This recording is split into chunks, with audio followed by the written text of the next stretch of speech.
বয়স 107, স্ত্রী 90, এখনো কারোর সাহায্য ছাড়াই হাত ধরে পঞ্চম প্রজন্মের উত্তরসূরিদের বাড়িতে বাড়িতে কুটুম্বতা রক্ষা করতে ঘুরে বেড়ান উপেন্দ্রনাথ বাবু বিনা ক্লান্তিতে।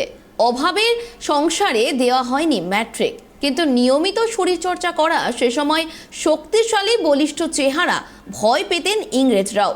বিপ্লবী শিক্ষক সুধীন ত্রিবেদীর নেতৃত্বে নিগমানন্দ সরস্বতীর অনুগত উপেনবাবুর ডাকে যুব সমাজ এক হতো ভরসা করতে। আজকে এমনই একজন মানুষের কথা শোনাবো আপনাদের। ইংরেজ সাহেবকে সজোরে জয় হিন্দ বলতে বাধ্য করেছিলেন উপেন্দ্রনাথ বাবু। 107 বছরের স্ত্রীকে নিয়ে ঘুরে বেড়ান 5 প্রজন্মের উত্তরসূরিদের বাড়িতে বাড়িতে। বাংলাদেশের গান্ধী থানা বেদবেরিয়া গ্রাম থেকে বর্তমান নদিয়ার শিকারপুর কেচোডাঙ্গায় শতবর্ষকাল আগে স্থাবর সম্পত্তির বিনিময়ের মাধ্যমে 7 বছরের উপেন্দ্রনাথ সরকার বাবা গৌরচন্দ্র সরকারের হাত ধরে চলে আসেন বর্তমান রাজনৈতিক ম্যাপের ভারতবর্ষে। বাবা পেশায় ছিলেন কামার। মৃত্যুর পর উপেনবাবু আনাজের ব্যবসা, তারপর জামা কাপড়ের। তৎকালীন রাজ্যপাল হরেন মুখার্জির সাথে করমর্দনের সৌভাগ্য হয় তার। বহুবার জওহরলাল নেহেরু গান্ধীজিকে সামনাসামনি দেখেছিলেন, শুনেছিলেন জ্বালাময়ী ভাষণ, অনুপ্রাণিত হয়েছিলেন দেশ স্বাধীনের মহামন্ত্রে। তবে ধৈর্যচ্যুতি হয়ে গ্রামের ছেলেদের নিয়ে গড়ে তুলেছিলেন লেঠেল বাহিনী। সেখানকার ইংরেজ সাহেবকে সজোরে জয় হিন্দ বলতে বাধ্য করিয়েছিলেন তিনি। তবে কয়েক বছর আগে মেজ ছেলের মৃত্যুতে কিছুটা ভেঙে পড়েছেন তিনি।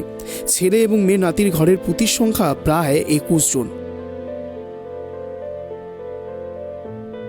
সেই জায়গাতে মিটিং হয়, সেই মিটিংয়ে ছিলাম, গান্ধীজিকে দেখেছি। সামনে থেকে দেখেছেন? হ্যাঁ, সেখানে ছিলাম। সেখানে গান্ধী হাট বাড়ি, সেখানে পরে একটা হাট বসত। কি বলতেন গান্ধীজি, কি বলতেন, মানে মিটিংয়ে কি বলছিলেন মনে পড়ে? স্বাভাবিকভাবে মানুষকে যাতে সুস্থভাবে ভালোভাবে চলতে পারেন এইসব ব্যাপারে বলতেন। আর আমরা পরাধীন কাজে আমরা ইংরেজের বিরুদ্ধে আমরা যতটুকু পারি সুস্থভাবে আমরা তাই শান্তভাবে যাতে তাই লড়তে পারি, আমাদের স্বাধীনতা নিতে পারি, এইরকম ধরনের কতগুলো বলছেন। হ্যাঁ, সেটাই তো কথা। কিন্তু সেটা কি এই বয়স অনুযায়ী হয়েছে নাকি ওদের মন গড়া মতন হয়েছে? এই যে ধরুন ওনার 107 বছর হয়েছে এখন আমরা হিসাবে পেলাম, তো সেইটা কি ওরকম ওই অনুযায়ী বয়সটা আছে? আচ্ছা আচ্ছা। তো এখানে কোথায় এসছেন? এই বাড়িতে কোথায় এসছেন? মাঝে মাঝে আসেন? আচ্ছা। আর কোথায় কোথায় যান? ছেলেদের বাড়িটা যান? ছেলেদের আমাদের আত্মীয় বলতে আমার মেয়ে, আর এখানে নাতনির বিয়ে হয়েছে এইটা, আর দূরে পারের তো বিয়ে হয়নি, সব কাছাকাছি নাতিরা আছে, নাতিদের এখনো হয়নি। আচ্ছা। এইখানে এই নাতিদের হয়নি, কিন্তু অন্যান্য নাতিদের হয়েছে। এই নাতনির হয়েছে, তো আর একটা নাতনি হয়েছে, সেটা আমাদের বাড়ির কাছে, মেজ ছেলের মেয়ে।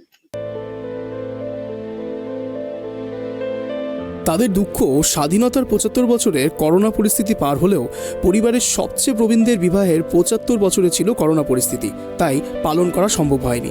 80 বছরের দাম্পত্য সেলিব্রেট করতে চায় তারা। নদিয়া থেকে মলয়দের রিপোর্ট, ট্রাইব টিভি।